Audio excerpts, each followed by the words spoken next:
मऊ से परदवा संपर्क मार्ग का हुआ उद्घाटन। चित्रकूट मऊ तहसील अंतर्गत परदवा संपर्क मार्ग का मऊ मानिकपुर विधायक अविनाश चंद्र द्विवेदी द्वारा विधि विधान से भूमि पूजन कर किया गया उद्घाटन।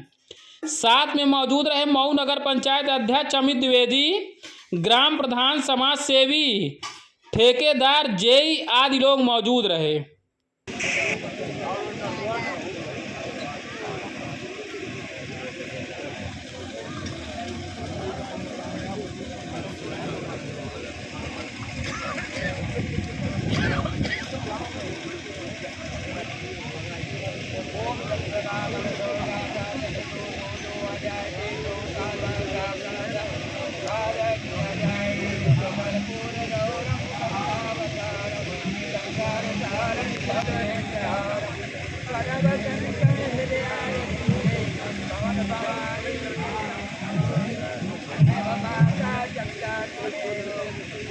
नहीं बनता तो मैं मुख्यमंत्री से मिल करके कोशिश करूंगे दोनों विधायक कि वो पुल स्वीकृत हो जाए, वो बन जाए, आप लोगों की इस रोड से आसानी हो जाए। लागत की क्या लगता है, इसके बनने से कितना फायदा होगा और कितनी समस्या होती थी इसके न बनने से?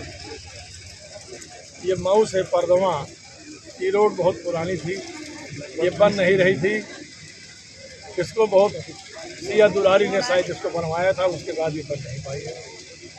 माननीय मुख्यमंत्री जी को मैं पानी बनिशन दिया और इस सड़क जोड़ कर दिया। सक्सेना जी इस सड़क के मंजूर है 30 करोड़ 78 लाख 70 लाख थोड़ा होगा। 2.5 फीट 4 पुल बन रहे, एक पुल है मवई में, उसको भी माननीय मुख्यमंत्री जी ने परेशानी होती थी उस पुल में, इसलिए जाने वही बार ताड़ियों को भी आराम होगा। मैं करूँ और सरकारी कार्य और मिल करके में तो नहीं होगा, लेकिन जैसे नंबर का खत्म काम बन जाएगा जून तक। अच्छा, गुड़ को कैसे नजर बने आप? कई मेरी संगठन रही हैं, ये सबने इसे जोड़ सकता और करके पूरी में चिट्ठी रोडों की गुणवत्ता पर इसको दिया जाए। तो गुणवत्ता पर मैंने लिखा था, तभी उसकी जाँच हुई कि सर ये ठीक।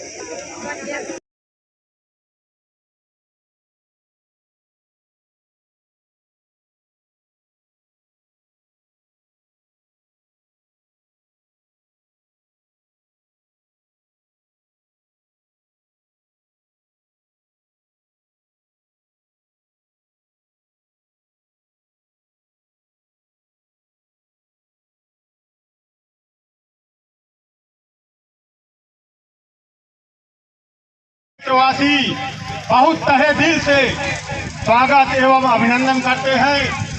जैसे हमारे परम पूज्य योगी आदित्यनाथ महाराज जी ईमानदारी की एक मिसाल है, वैसे यहाँ मऊ मानिकपुर में हमारे बड़े भाई अविनाश चंद्र द्विवेदी जी, जिनका नाम लेते हुए हमेशा गर्व होता है और वो यही सिखलाते हैं कि जो भी काम करो ईमानदारी से करो। तो ऐसे हम बड़े भाई का बहुत बहुत स्वागत अभिनंदन करते हैं और अपने इस सम्मानित मंच का भी और आई हुई जनता को सभी लोगों का सम्मान एवं अभिवादन करता हूं।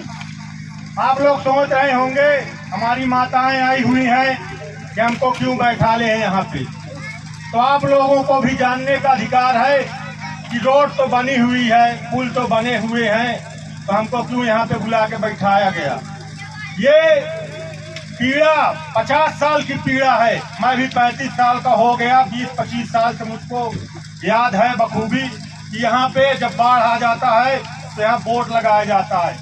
यहाँ पे महिलाएं बीमार पड़ती हैं, डिलीवरी होती है, बच्चे बीमार पड़ते हैं तो एम्बुलेंस नहीं आया करता था कभी।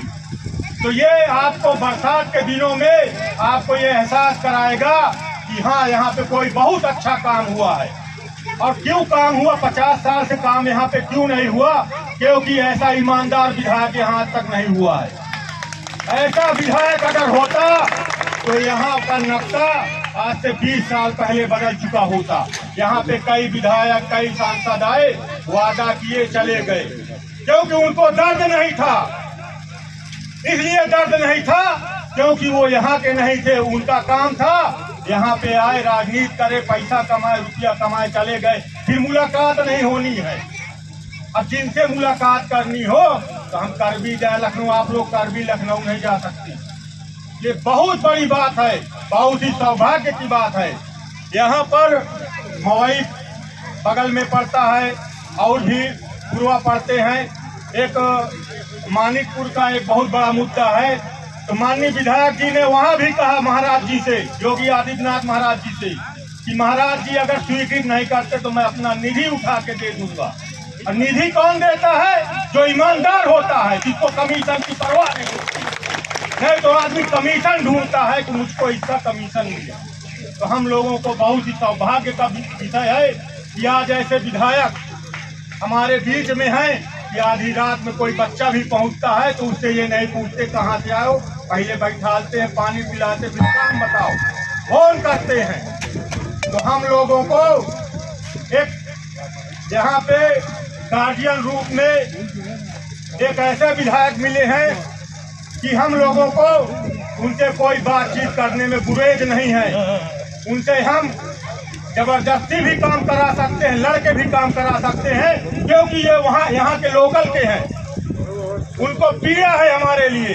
तो मैं ऐसे विधायक को बहुत बहुत नमन करता हूँ, वंदन करता हूँ कि आप हम लोगों के बीच में ऐसे ही गार्जियन के रूप में बने रहे, ऐसा दिशा निर्देश देते रहे।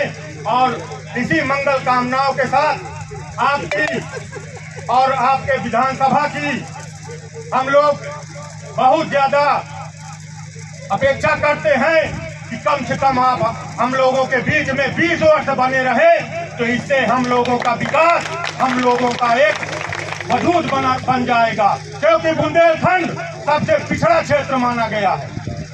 जब हम लोग जाते हैं बाहर तो पूछते हैं बुंदेलखंड से आए हो, तो वहाँ कहते हैं वहाँ तो कोई विकास नहीं है।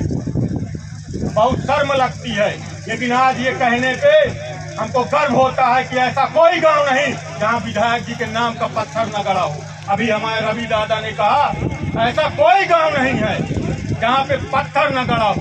अब कोई माइकलाल कह दे कि विधायक जी 1 रुपए कमीशन लिए हैं तो उसको चुनौती देता हूँ, इसका प्रमाण है। तो अब आप माताएं बहनें खाली इतना ही करिए कि ऐसे लाल को अपना आशीर्वाद दोनों हाथ उठा के दीजिए कि ऐसा लाल आपकी सेवा है।